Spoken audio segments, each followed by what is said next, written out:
What's goody, guys? Welcome to Generations of Grace with Nadira and Karema. Karema and Nadira, peace and blessing. Yeah, we are so excited. This is our first episode.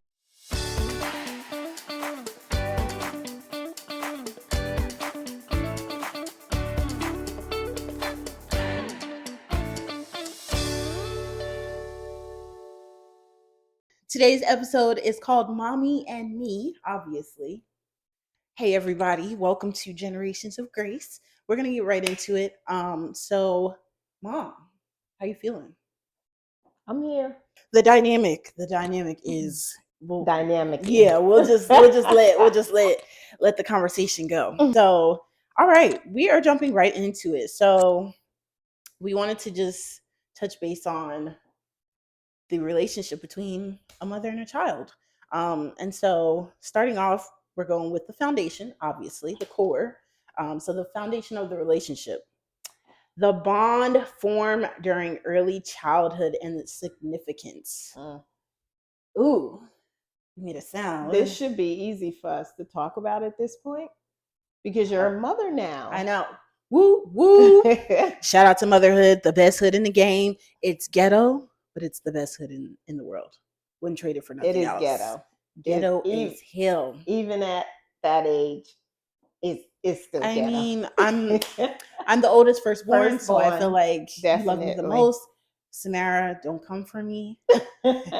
My sister thinks she's, favorite. But anyways, no, I definitely think that the foundation of a mother and child relationship early on, I think it's vital. I think it allows the child to be able to extend grace later on and forgiveness.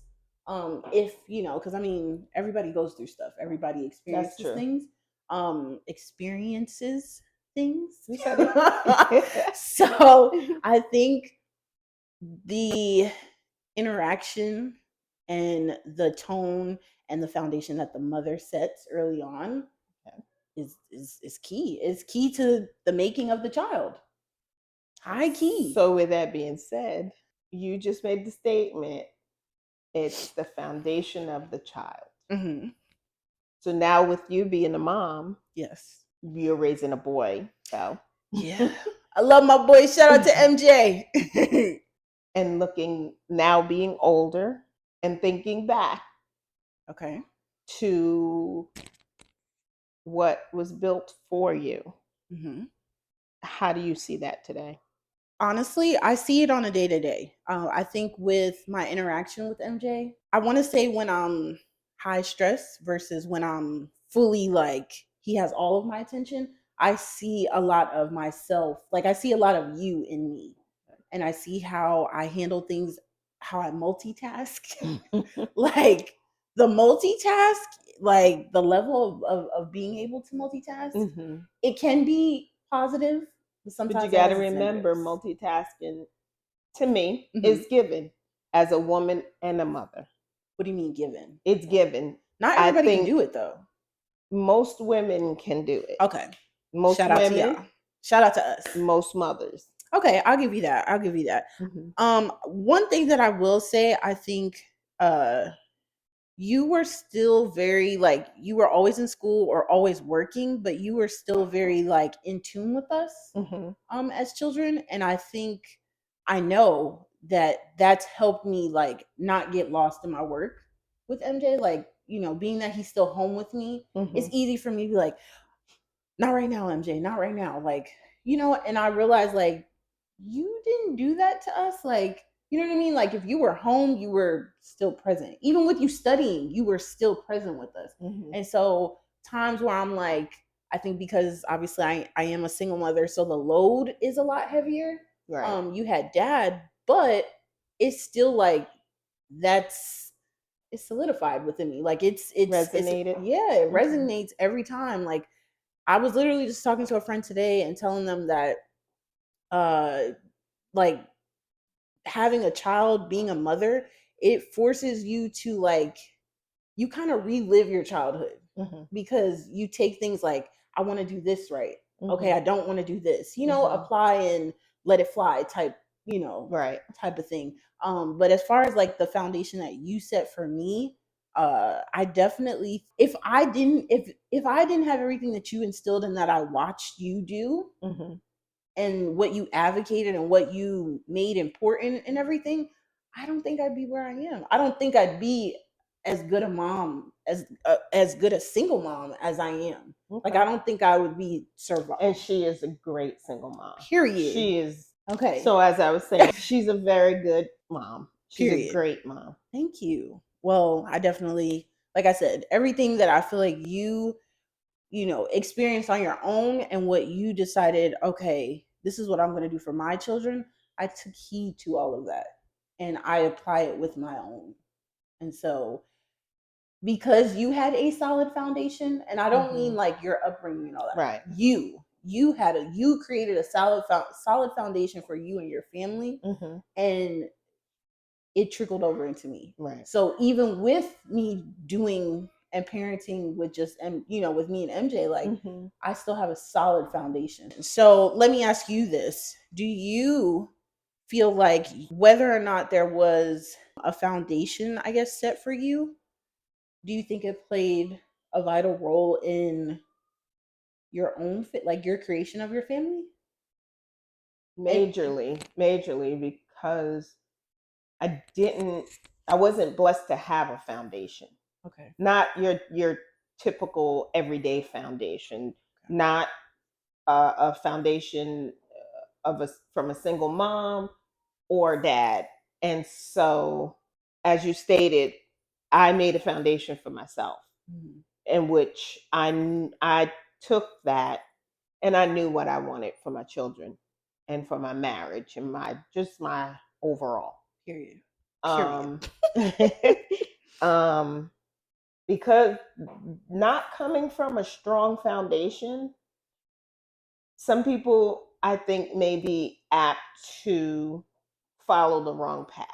Okay. One of the things I say to you, your sister, your brother, my brother, is you come to a fork in the road. Okay. Why would you choose the road more traveled as opposed to the road less traveled? The way I see it is the less traveled road has more for you to pull from, has more to help you grow. The more traveled road, it's going to be more bumps and obstacles. So why work harder? Let's work smarter. I agree with you, but I think sometimes we naturally go the road that's most traveled because comfort, because we're scared, because it's easier. It sometimes we know it's not going to be easier, but we still would rather the fear of unknown.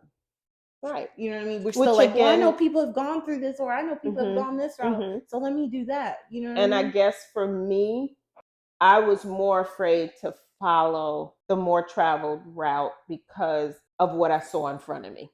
That makes sense. And therefore, the things that I saw in front of me, like you stated before, I'm going to do this, but I'm not going to do that. I'm going to do that, but I'm not going to do this. And that's how I built my foundation. So the bond during early childhood, what was that like for you? How important was that for you? Very important, because I didn't have that bond with my mother. Okay. I didn't have that bond, I believe, the way that mothers and daughters have. I definitely didn't have the bond with my mother that I had with you and your sister and brother. Yeah. Definitely did not. And at an early childhood, I believe that is the most important time. And it's so funny because I was looking at something, social media, and this psychologist, I believe, she stated that for boys, and I believe I sent it to you. Yeah. She stated I think I might have sent it to you. For boys, ages 1 through 6, yes, is the most important time to bond with the mother. Because of emotional nurturing and emotional growth, intelligence, right, awareness. Yes. Whereas ages 6 through I think it's 12. It's with the father. It's important for the father to be there. And if those time Husband, is that frames you? are missed, if those time frames are missed, come that 14 on, Yeah. there's a lot of problems. Yeah. And I was like, whoa, I don't know if I like hearing that, even though she was 100% correct. Yeah. And I thought about Nadira, and I said, wow, she's raising a boy child. And what it made me say was that myself and her dad, we need to bond with MJ. Yeah. Because he doesn't have his father. Mm-hmm. And I hate that for him. But as I stated, this child is a very good mother. And I've seen growth, a lot of growth in her, which is something we'll talk and both about of later. Us. Yeah, dun dun dun. But cause baby, it ain't always been no and ice cream, and I love it you. Has been oil and water, woof, fire and fire, but fire and wood, right? I don't know, right? Well, as it is, we're water and fire. Oh, yeah. So we'll talk about that later as well. But clap that. with Nadira being my firstborn, bonding was easy for me. It was just her and I. Oh, okay. It was. Okay. It was just her and I. Yeah. And I feel like I resonate with that. It was easy. It was easy. She was an ornery child at times. This beautiful smile. Anyway. But it was easy for me to bond with her. She was my firstborn. She was a love child. Period. She was my first. She was my first, like, greatest experience in life. Come on, talk it up, baby. Talk it up. My greatest endeavor. Yeah. And I had her at freaking 21 years old. Ain't no way. Ain't no way. Yeah, I graduated. I got my first degree. And I was pregnant with her. I was 8.5 months pregnant with her. It's just crazy to me, the dynamic of like your generation and when you guys had your first children versus us now. We are waiting. We're having children later. I mean, for obvious reasons, because. So let me ask you though. Yeah. With that being said, do you think that would hinder bonding? No. I think so. For me, especially being that I had MJ literally right days before my 30th birthday. And I think personally for me, it made it better. Only because I feel like I was ready for the role. Like I wanted to have MJ, that without a doubt, but it was more so I accepted responsibility. Like there wasn't I want to be outside. I want to go do this. I want to go do that. Granted, you have those moments where you just need a break. That's given. I think that's at any age, range with a mom, you're going to need a break, or an outlet. But I think with me being 30, there were things that like I'm thinking at 21, no, there's no way. Well, there's no way. I can tell you.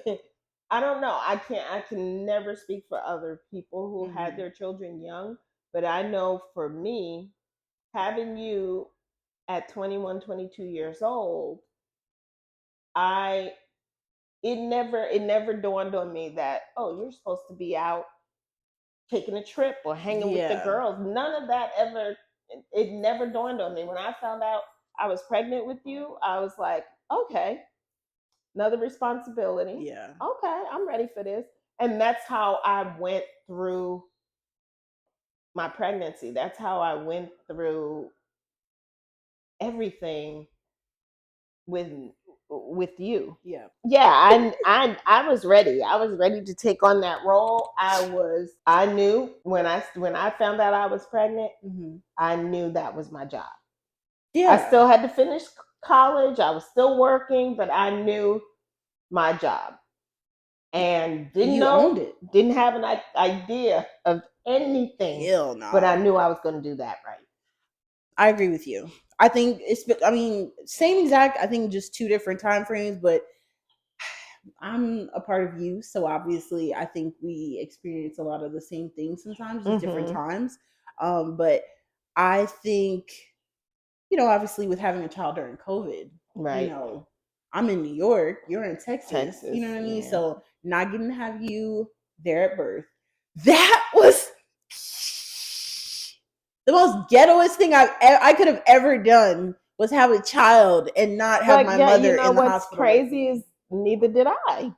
But that's ghetto. I just feel like now, knowing what I know, no woman should have to experience that. It's so sad. Like and I'm sad that I didn't get to be there. But it wasn't. That's the thing. It wasn't. It was right. It wasn't right, because like, I definitely would have been on the first plane. I'd have been there that whole week. Exactly. But it was literally nothing that you could do. But she but stayed on FaceTime. I sure did. She was on FaceTime the whole time. The whole time. But it's so funny that you're saying this, because it's just dawning on me that you did not. I gave birth to all three of y'all, and your mom not one time did I have my mother there.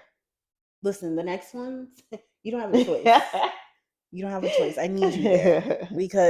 But that also tells you the resilience of being a woman, the resilience of, like, you know what I mean? Like, not saying that's something that we should necessarily be, proud of or whatever, or no, I'm not, I don't want a woman to have to experience that. If you can have your tribe, your loved ones with you, like, that's what you deserve. That's what women deserve when they're pregnant and everything. But it's the idea that despite that, we're still great moms. Yeah.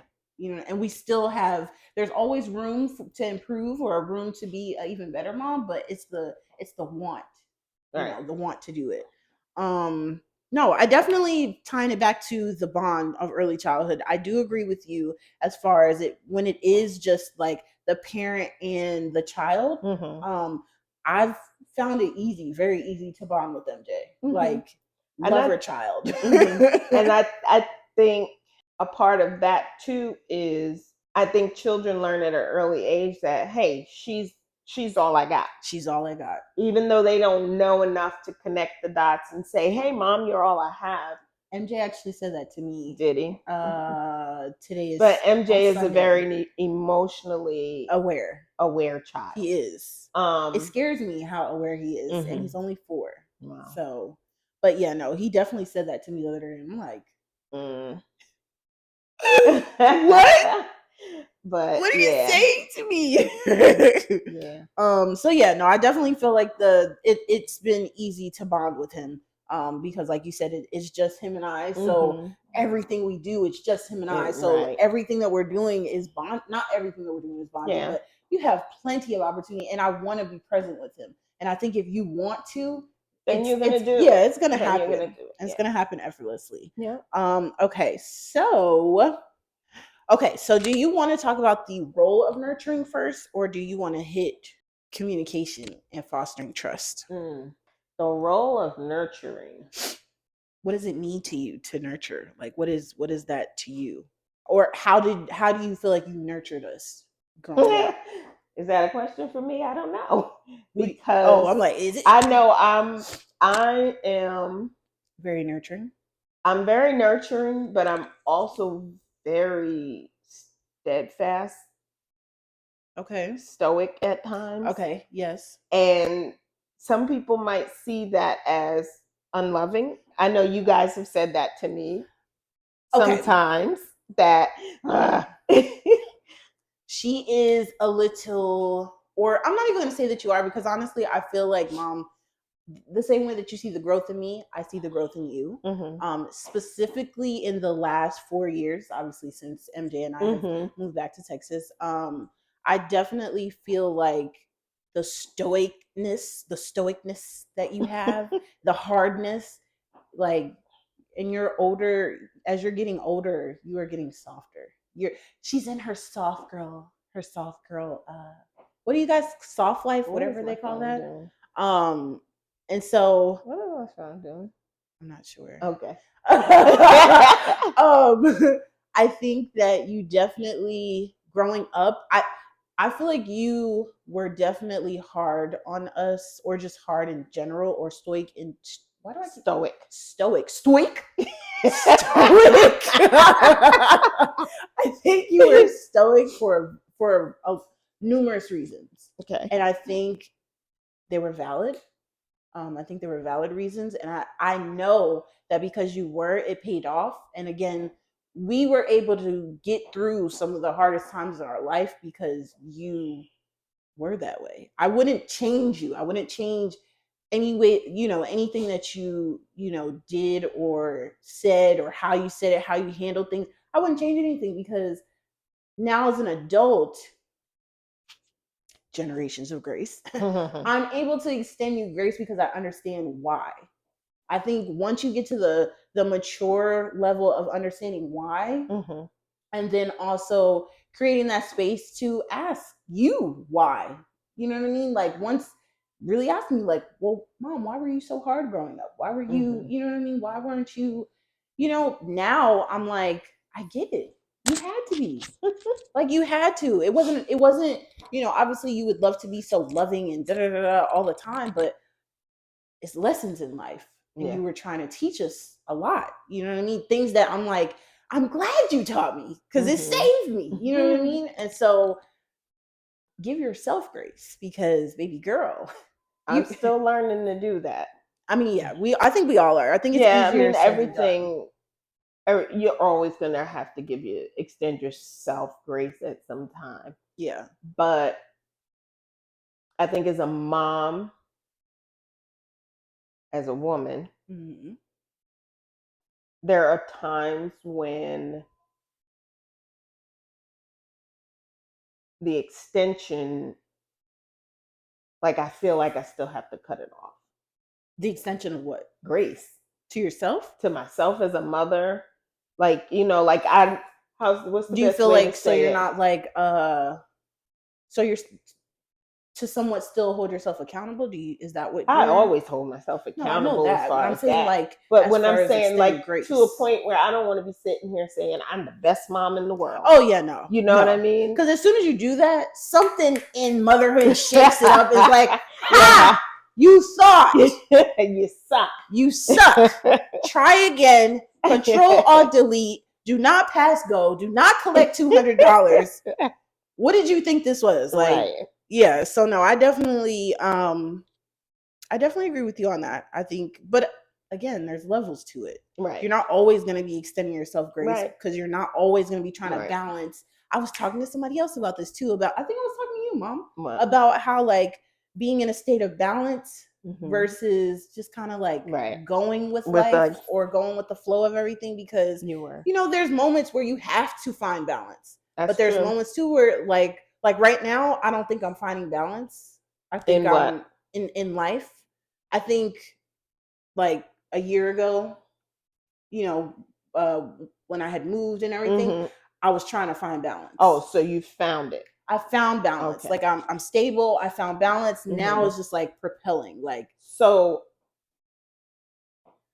as a mother and a woman, again, you'll hear me reference that a lot. Period.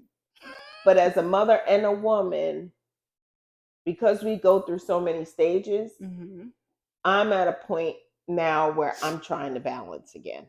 And that's fine. That's crazy. It's not. It is crazy, but it's life is crazy. Yes, and life is. It changes many. You know what I mean? Like, so many twists and turns to it that it's like you can't really expect. You never know what's going to happen. No, like, you don't. You can unfortunately, plan, but you don't know. Right.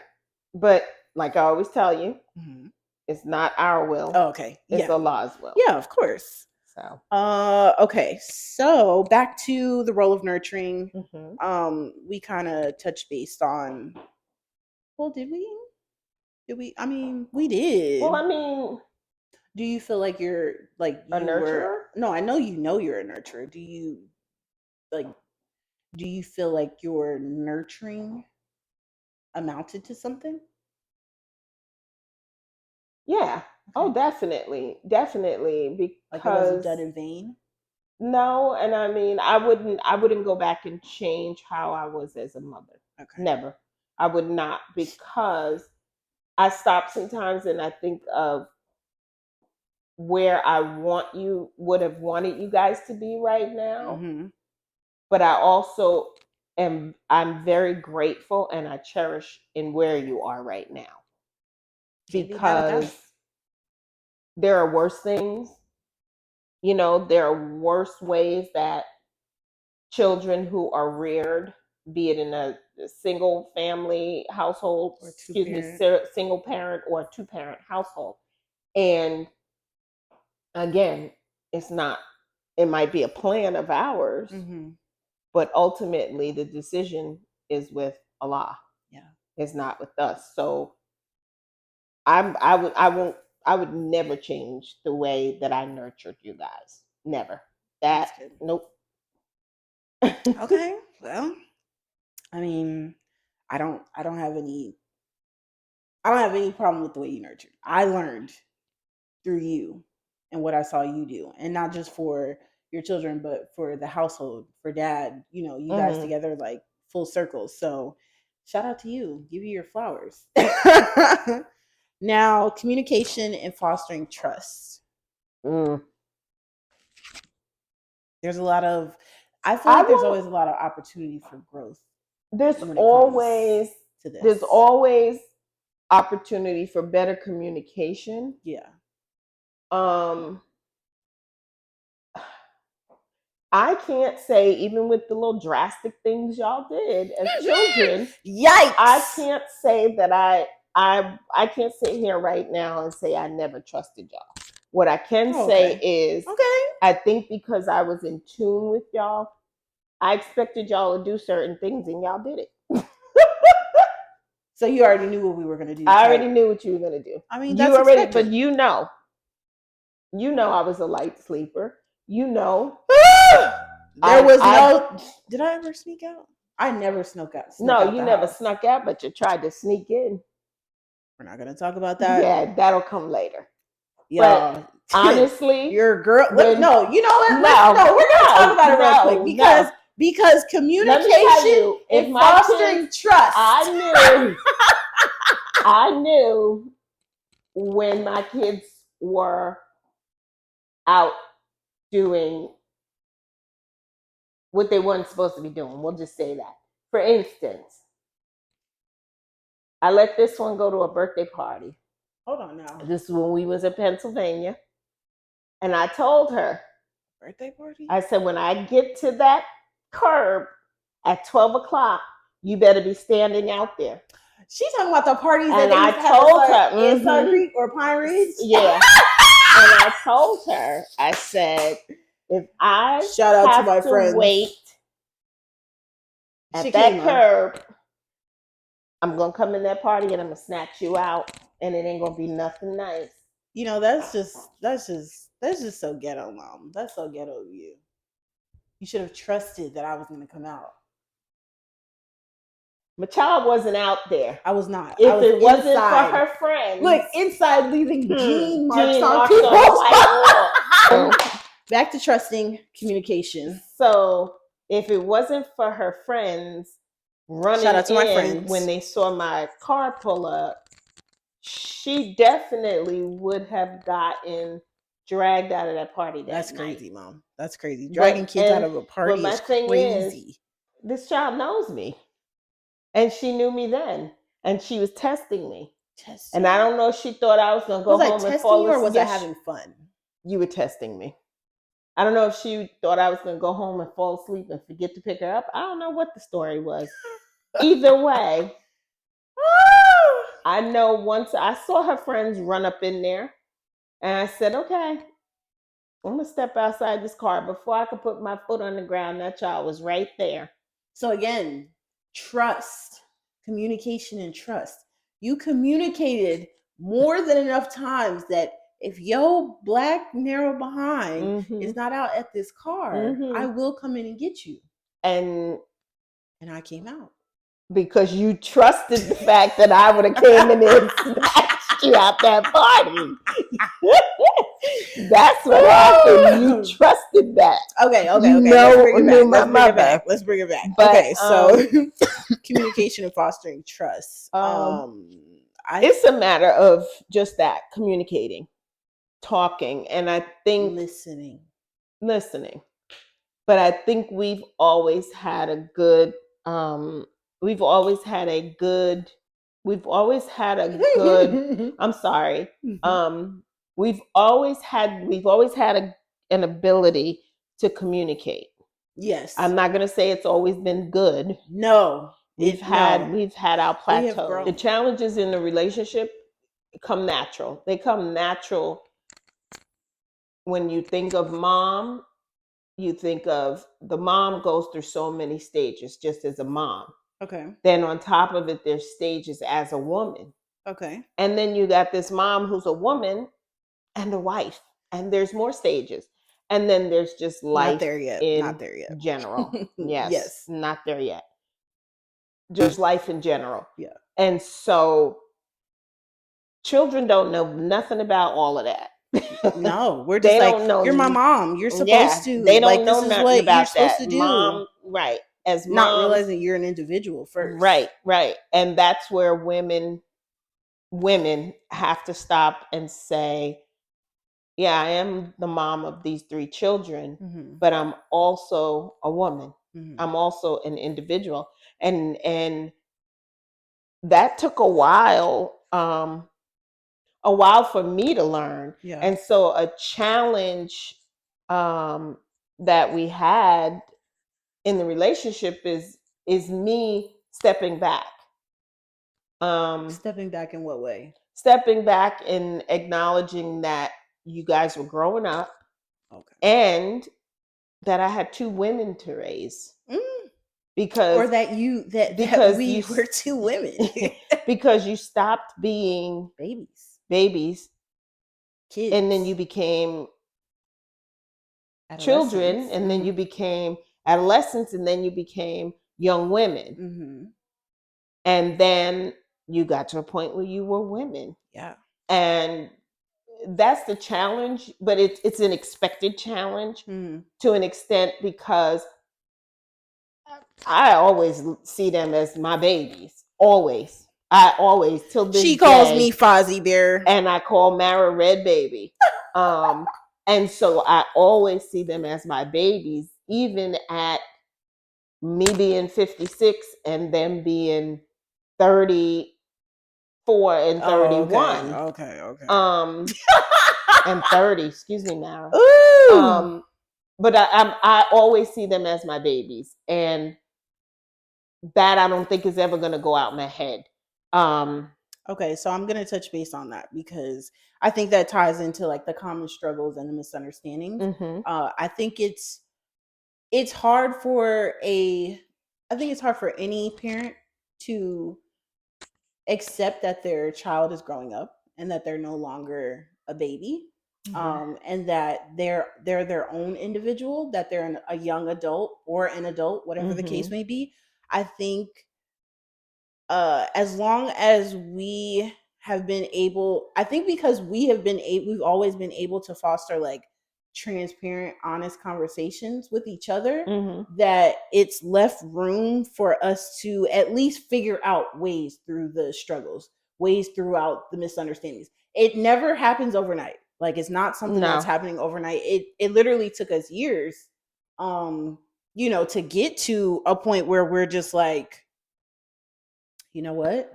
I have to accept that you're an adult. Like, you know what I mean? Yeah. And I think like now I think I think you're over it now, but it was accepting that I'm a mother.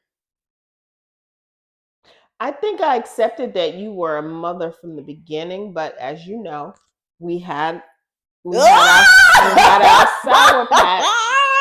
We had our sour patch. Shut up. We had a struggle. We had a the struggle. The struggle is real, honey. But I understand now where it was coming from. It's out of wanting the best for your children. So, when you want the best for your child, when you want the best for their life, and you don't want them to make mistakes that you kind of already Right. see, Right. you know, or already Exactly. are key to because you've lived it, or And that's you where know, that's that struggle. That is yeah, truly that struggle, because you've already lived it most of the time. a lot of times kids don't want to hear what their parents have to say, No, despite the they'll be fact like, that it's our life. This yeah. isn't your life. And then they come Your knocking time on was the door different. talking about can you help me? And you be like, all you told had you. to do was listen. Because That's sometimes we all. have to, because I You think do life have is to a part of experience. experiencing You do. it. You do have to experience your own things, but I hope and I pray that you take heed now that you're a mother, because Oh yeah. because I didn't have anybody to tell me those things. For me, it was an instinct. And from the time I was 12 years old, I always go by my inner feelings. I always go by my instinct. I always go by my gut. When I don't, something bad happens. And so I've learned to rely on that 100%.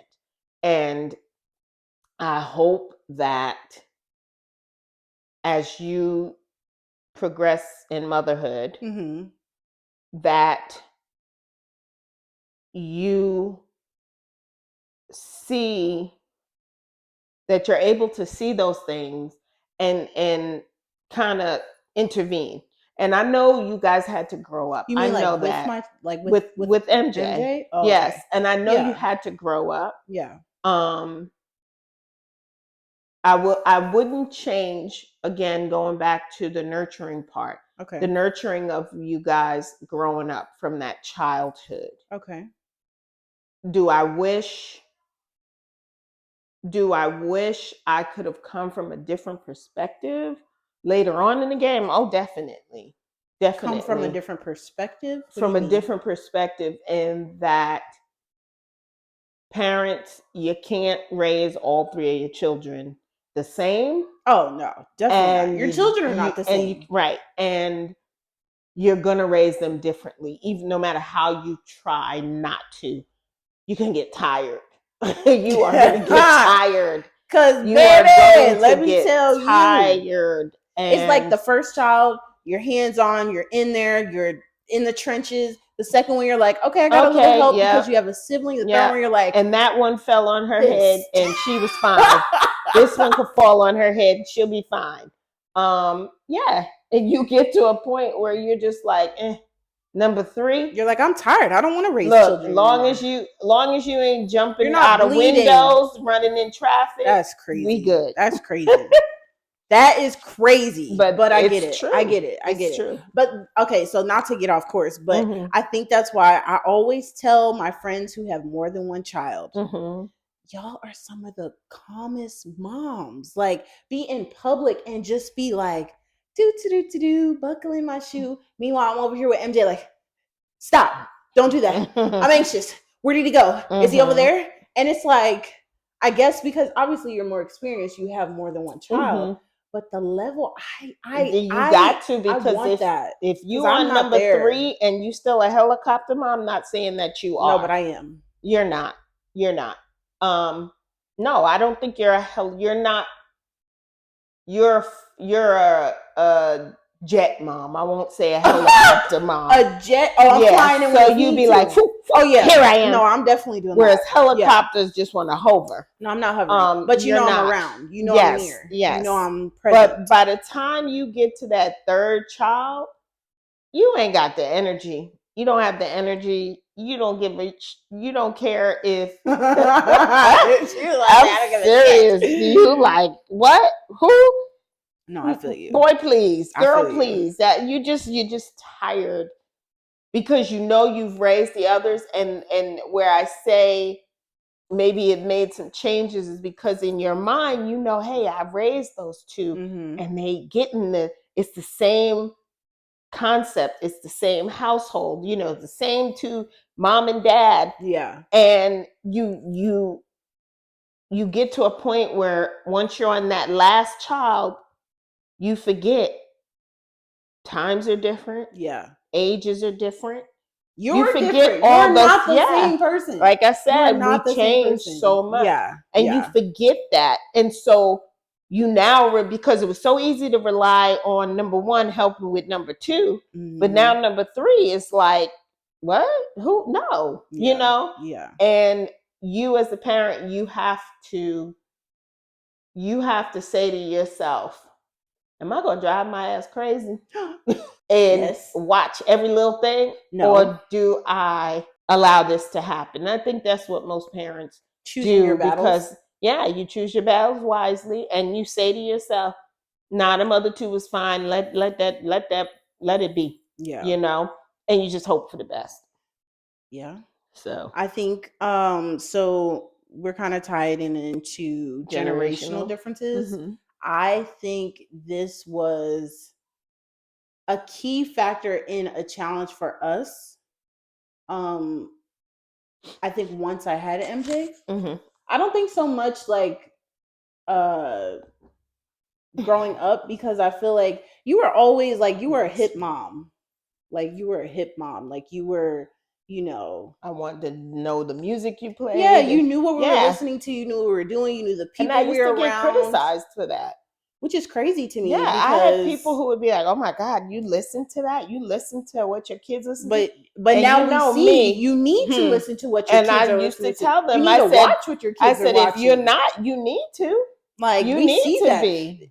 Today is a prime example of that's what we need to do. So I feel like the generational differences we had, I think it may have like peaked its head once I had MJ, because I think your experience with motherhood and what you knew as like traditional movement, or how you should operate, what you should do, things you should have in place, it was completely different for me. It was a different time.